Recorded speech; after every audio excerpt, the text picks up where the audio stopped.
እናሻግራት ሁላችንም በመደመር መድረሻችን ጫፍ እስከ ጫፍ እንዲሰማ ለኩሰው ይቀጣጠል የድል ሻማ። ይህ የብልጽግና ፓርቲ መልእክት ነው። ለተከበረችና ለበለጸገች ኢትዮጵያ ብልጽግናን ይምረጡ።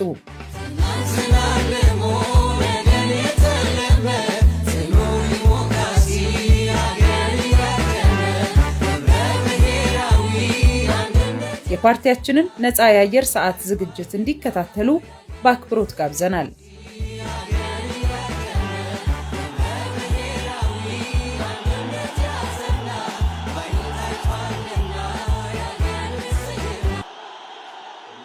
ለውጥ ማለት የሰዎች መቀየር ብቻ አይደለም።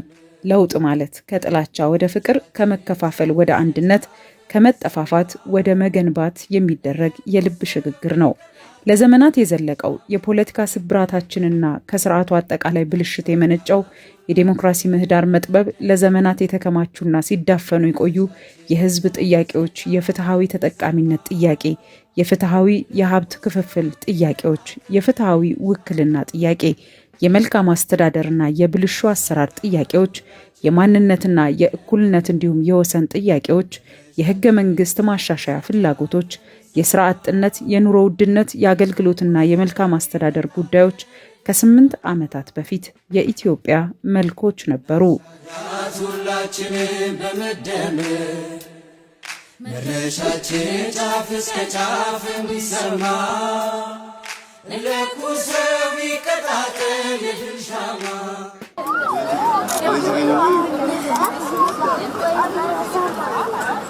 የለውጡ ኃይል ይህን የታሪክ ዕዳ ለመቀየር በእውነተኛ የለውጥ መንገድ ላይ ሲሰየም በአብዮታዊ ጥፋት ወይም በግጭት ሳይሆን ነባር ችግሮችን በመለየትና ተቋማትን በማሻሻል ወይም በሪፎርም ነው። ይህም ለውጥን ለማምጣት ይከፈል የነበረውን ከፍተኛ የሰው ሕይወትና የንብረት ውድመት ተረክ ቀይሯል። ኢትዮጵያና ኢትዮጵያውያን በሪፎርም መንገድ ከተፈጠረው ከዚህ ለውጥ ብዙ አትርፈናል። ዋናው ትርፋችን ደግሞ ወረት መጠቀም መጀመራችን ነው። የኛ ዘመን ለውጥ በሪፎርም መንገድ ባይመራ ኖሮ ወረቶቻችንን በማውደም ብቻ ሊገለጥ አይችልም ነበር።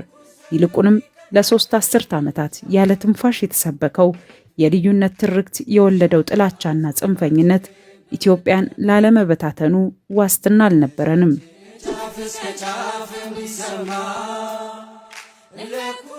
ለውጡ ሪፎርም ባይሆን ኖሮ የፌዴራል ስርዓቱ ለመቀጠሉም ዋስትና አልነበረውም። ያደገ ልዩነትና ግጭት መንስኤም ይሆናል። የጸና ሀገረ መንግስት መሸከም የተሳናቸው ተቋሞቻችን የበለጠ ይደቃሉ። በልዩነት ትርክት የከረረው ዋልታ ረገጥነትና ጽንፈኝነት የእርስ በእርስ ግጭትና ፍጅት ብቻ ሳይሆን ማንም የማይቆጣጠረውና የለየለት ስርዓት አልበኝነት ይሰፍናል። ኢትዮጵያ እንደ ሀገር ለመቀጠል የሚያስችላትን አቅሞች በሙሉ የምታጣበት ነበር።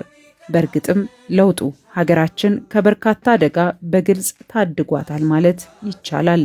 የርዕዮተ ዓለም እስረኛ ከመሆን ይልቅ ለኢትዮጵያ ተጨባጭ ሁኔታ የሚጠቅሙ እሳቤዎችን በማቀናጀት ለጋራ ብልጽግና መድረስን የሚተልም የመደመር እሳቤን የለውጡ ኃይል ተከለ። በተግባር ለሚታዩ ውጤትም ቅድሚያ ሰጠ። መድረሻችን ጫፍ እስከ ጫፍ እንዲሰማ ለኩሰው ይቀጣጠል የድል ሻማ። በብሔር በሃይማኖት ወይም በሌሎች ልዩነቶች ላይ የተመሰረተ የጥላቻ ትርክት ፋንታ ሁሉንም የሚያስማማ የሚያስተሳስርና ወደፊት ወይም ወደ ነገ የሚያይ ብሔራዊነት የተሰኘ አሰባሳቢ ትርክት ላይ ትኩረቱን አደረገ። በዚህም የመግባባት ዲሞክራሲ በኢትዮጵያ ሰማይ ስር መታየት ጀመረ።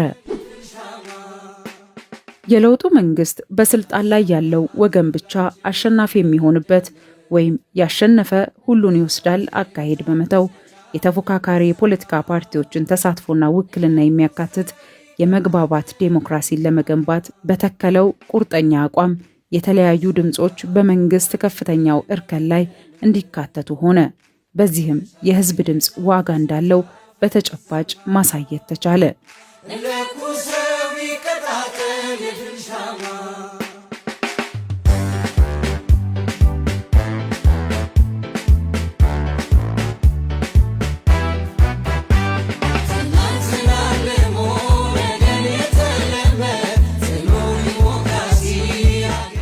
ብልጽግና ፓርቲ አሁንም በሀገራዊ አጀንዳዎች ላይ በጋራ መስራትንና በግጭቶች ወቅት በሰላማዊ ውይይትና ድርድር መፍታትን እንደ ፖለቲካ ባህል የማሳደግ አቋም አለው። የብልጽግና ፓርቲ የፖለቲካ አቋም ላለፉት ዘመናት የነበሩትን የፖለቲካ ስብራቶች በመጠገን ሀገር በቀል ዕውቀትን በመጠቀምና ሁሉንም የህብረተሰብ ክፍል አካታች በሆነ መንገድ በመምራት ኢትዮጵያን ወደ ሁለንተናዊ ብልጽግና ለማድረስ የተነሳ ጉዞ ነው። በመሆኑ በሪፎርም የለውጥ መንገድ የመጣውን ለውጥ ማስቀጠልና ማጽናት የኢትዮጵያን ሁለንተናዊ ብልጽግና ለማረጋገጥ ወሳኝ መሆኑን ፓርቲያችን ያምናል። ለዚህም ሁሌም ይተጋል፣ ይሰራል። ኢትዮጵያን ለትውልድ ለማሻገር የምናደርገው ጥረት የፓርቲ ብቻ ሳይሆን የህዝብ ጥሪ ነው። የለውጡ ጉዞ የቆዩ ጠባሳዎችን በመሻር የነገን ብሩህ ተስፋ በጋራ ለመገንባት የተጀመረ ታሪካዊ ሂደት ነው። መከፋፈል አዳኝ አይደለም። መለያየት ለሀገር ዋጋ ያስከፍላል። መዳኛችን አንድነታችን፣ ጉልበታችን ደግሞ የጋራ ብልጽግናችን ነው። ኢትዮጵያ በልጆቿ አንድነት ትድናለች፣ በብልጽግናዋም ትከብራለች ብለን እናምናለን። እናሻግራት ሁላችንም በመደመር መድረሻችን ጫፍ እስከ ጫፍ እንዲሰማ ለኩሰው ይቀጣጠል የድል ሻማ ኢትዮጵያን ወደ ተምሳሌተ ሀገር እናሻግራት ሁላችን። ኢትዮጵያ ባለፉት ዓመታት ያሳለፈችው የለውጥ ጉዞ ሽግግርንና ፈተናን እንደ ምሽግ ሳይሆን እንደ ድልድይ የተጠቀመ ነበር። በዚህም የሀገሪቱን ታሪክ አቅጣጫ የቀየረውና በውጤታማነቱ አቻ የማይገኝለት 6ኛው ሀገራዊ ምርጫ በስኬት ተከናውኗል። ምርጫው በፖለቲካዊና ታሪካዊ አጋጣሚዎች እጅግ ፈታኝ በነበረበት ወቅት የተካሄደ ቢሆንም በሚሊዮን የሚቆጠሩ ኢትዮጵያውያን የዲሞክራሲ ጥማቸውን በረጅም ሰልፎችና በነፃ ድምጻቸው አረጋግጠዋል። መድረሻችን ጫፍ እስከ ጫፍ እንዲሰማ ለኩሰው ይቀጣጠል የድል ሻማ። የዚህ ለውጥ ትልቁ ስኬት የቆዩ ስብራቶችን የሚጠግን ዛሬን የሚዋጅና የነገውን ጉዞ የሚያቀና መሆኑ ነው። የዚህ እሴት መገለጫ የሆነው የብልጽግና ፓርቲ መመስረት በኢትዮጵያ ፖለቲካ ውስጥ አዲስ ምዕራፍ ከፍቷል። ብልጽግና የሐሳብ ልዩነቶችን እንደ ጌጥና እሴት በመውሰድ ተፎካካሪዎችን በጠላትነት ከመፈረጅ የወጣ አዲስ የፖለቲካ አተያይን አምጥቷል።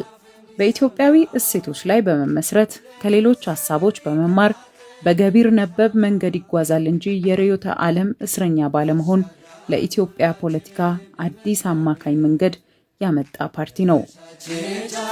በዳርና በመሃል በአጋርና በዋና በአርብቶ አደርና በአርሶ አደር መካከል ተገንብተው የነበሩ የልዩነት ግንቦች ፈርሰዋል።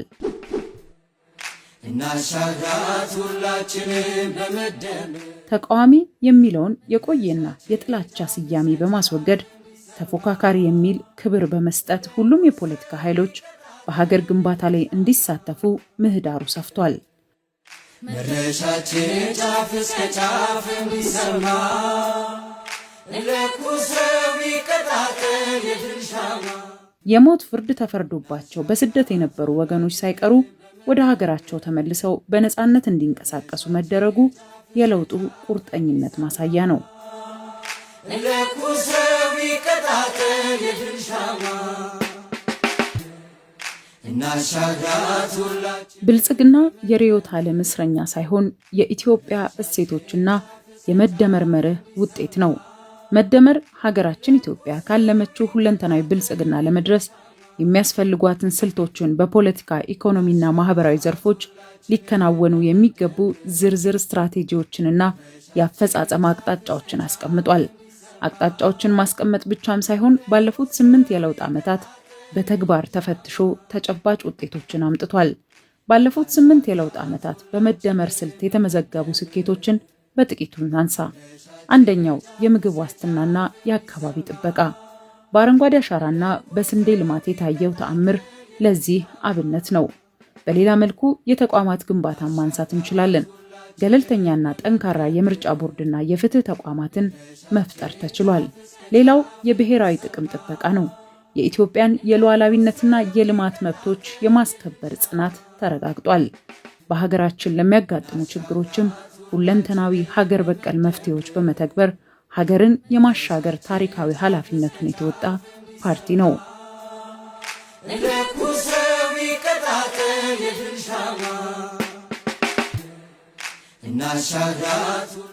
ዛሬም እንደ ሀገር የሰላም እጦት፣ የኑሮ ውድነትና የመልካም አስተዳደር ጉድለቶች የህዝባችን የብሶት ምንጮች መሆናቸውን አንዘነጋም። እነዚህን ችግሮች ለመቅረፍ ከተቋማት ግንባታ እስከ ሀገራዊ ምክክር የዘለቁ እርምጃዎችን ብንወስድም ገና ብዙ የሚቀሩ ስራዎች እንዳሉ እናምናለን። ብልጽግና ፓርቲ በስኬት አይዘናጋም፣ ችግርንም አይላመድም። ይልቁንም የመሃል ዘመን ወጥመድን በመሻገር ሀገራችንን ወደ ላቀ ከፍታ ለማድረስ ዝግጁ ነው።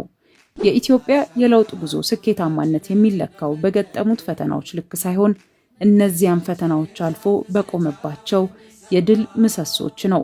ባለፉት ዓመታት ያሳለፍናቸው ፖለቲካዊ ውጣ ውረዶች ሀገራችንን ከመበተን አፋፍ የታደገው የህዝባችን አንድነትና የመንግስት የጸና አመራር ነው። ስድስተኛው ሀገራዊ ምርጫ የዚሁ ጽናት ትልቁ ማሳያ ነው። በታሪክ ለመጀመሪያ ጊዜ በሀገራችን የታየው ሰላማዊ የስልጣን ሽግግር ዲሞክራሲ በኢትዮጵያ ምድር ላይ ስር እየሰደደ መሆኑን ለዓለም ማህበረሰብ ያበሰረ ክስተት ነው። ይህ ሂደት በምዕራባውያን ተጽዕኖ ሳይሆን በኢትዮጵያውያን የገንዘብና የእውቀት አቅም መከናወኑ የብሔራዊ ኩራታችን ምንጭ ሆኗል። ብልጽግና ፓርቲ በመደመር መርህ ሲመራ ልዩነትን እንደ ጌጥ እንጂ እንደ ስጋት አይመለከትም። ቀደም ባሉት ስርዓቶች የነበረው እኔ ካልመራው ሀገር ትፈርሳለች የሚለው ጠባብ አስተሳሰብ ተወግዶ የሐሳብ ብዝሃነት የሚከበርበት አዲስ የፖለቲካ ባህል ተፈጥሯል። የብሔራዊ ምክክር ኮሚሽን መቋቋምና ተግባራዊ እንቅስቃሴ መጀመሩ ለዘመናት የቆዩ የታሪክ ቅሬታዎችን በጠረጴዛ ዙሪያ ለመፍታት የተያዘ ትልቅ እቅድ ነው። ይህ ሂደት ኢትዮጵያን ወደ ጠንካራና ወደ ማትናወጥ ሀገረ መንግስት ግንባታ የሚያሸጋግር የታሪክ ድልድይ ነው። በኢኮኖሚው ረገድም ቢሆን ሀገር በቀል የኢኮኖሚ ማሻሻያዎችን በመተግበር የግል ዘርፉ በሀገር ግንባታ ላይ ጉልህ ድርሻ እንዲኖረው ተደርጓል። ከከተሞች ውበት እስከ ገጠር ልማት፣ ከመጋዘን እስከ ወደብ ልማት የተዘረጉት ፕሮጀክቶች የዜጎችን ተጠቃሚነት ማዕከል ያደረጉ ናቸው። ዛሬ የምንገጥማቸው የኑሮ ውድነትና የሰላም እጦት ፈተናዎች የለውጡ ጉዞ ውጤት ሳይሆኑ ከድሮ ስርዓት የተወረሱና በሽግግር ወቅት የሚከሰቱ የተለመዱ ማነቆች ናቸው። እናሻግራት ሁላችንም በመደመር መድረሻችን ጫፍ እስከ ጫፍ እንዲሰማ ለኩሰው ይቀጣጠል የድል ሻማ።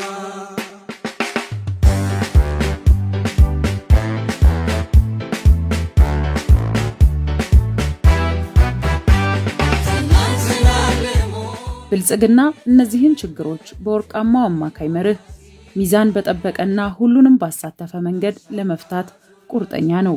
ብልጽግና ፓርቲ የኢትዮጵያውያንን የከበረ ድምፅ እንደ ታላቅ ኃላፊነት በመውሰድ የጀመራቸውን ግዙፍ የልማትና የዴሞክራሲ ግንባታ ስራዎች ዳር ለማድረስ ቃል ኪዳኑን ያድሳል። ዛሬም ነገም በጋራ የምንገነባት ኢትዮጵያ ለሁሉም ዜጎቿ የምትመች የፍትህና የብልጽግና ማዕከል ትሆናለች። ለቀጣዮቹ 5 ዓመታት በእናንተ ድምፅና ይሁንታ ዳግም ቃል ኪዳናችንን ለማደስ ተዘጋጅተናል። ከህዝባችን ጋር በመሆን ዘላቂ መፍትሄዎችን በተግባር እናረጋግጣለን። ምልክታችን የስንዴ ነዶ ነው። የስንዴ ነዶን ይምረጡ። የስንዴ ነዶ የመደመር የትብብርና የአንድነት ምልክት ነው። ብልጽግናን ይምረጡ። ኢትዮጵያን ወደ ተምሳሌት ሀገር